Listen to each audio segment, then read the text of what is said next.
Nagbabalik ang PTV Balita ngayon. Formal nang inihain ng DPWH at COA ang isinagawa nitong fraud audit sa mga maanomaliang flood control projects sa Office of the Ombudsman. Kabilang sa pinakakasuhan ang ilang contractor gaya ng Wawaw Builders, St. Timothy at Sims Construction Trading. Inireklamo rin sina dating Bulacan District Engineer Henry Alcantara, Assistant District Engineer Bryce Hernandez, Project Engineer Paul Duya at Construction Section Chief JP Mendoza. Posibleng maharap sa criminal at administrative cases ang mga idinadawit na opisyal. Sa kapapasok lang na balita, nanumpa na bilang bagong Senate President si Senador Tito Soto III. Una nang kinumpirma ito ni Senador Soto matapos makakuha ng sapat na boto para maging leader ng Senado. Ayon din kay Senador Tito Soto, posibleng maging floor majority leader ng Senado si Senador Mig Zubiri. Samantala, sinabi rin ni Senador Soto na nakausap na niya si Senador Cheese Escudero hinggil dito. Samantala, nagpasalamat naman si Senador Cheese Escudero sa Senado matapos mapiling bagong leader si Soto. Mababatid na umugong ang pagkapalit ng leader sa Senado sa gitna ng issue sa budget at flood control projects.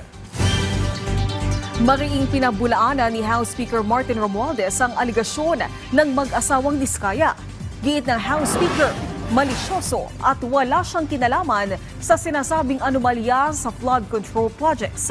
Ipinaliwanag niya rin na pinagdedebatihan ng Kongreso ang pondo bago ito aprubahan. Trabaho rin aniya ng executive at iba't ibang ahensya ang implementasyon ng mga proyekto. Iginiit din ni House Speaker Romualdez na dapat managot ang sinumang gumamit at nang abuso sa kanyang pangalan. Samantala, alamin natin ang ibang balita sa PTV Davao mula kay Jay Lagang.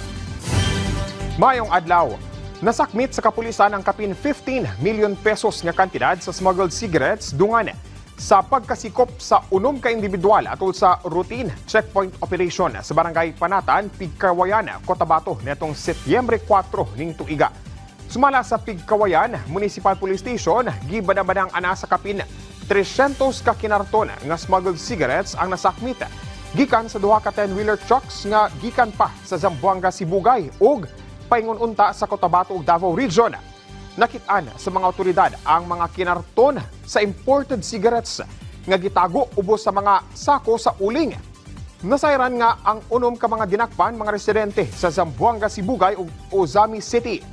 Sa karon ng mga dinakpan ana nasa kustodiya sa kapulisan samtang ginahikay na ang kasong ipasang-ata batok kanila.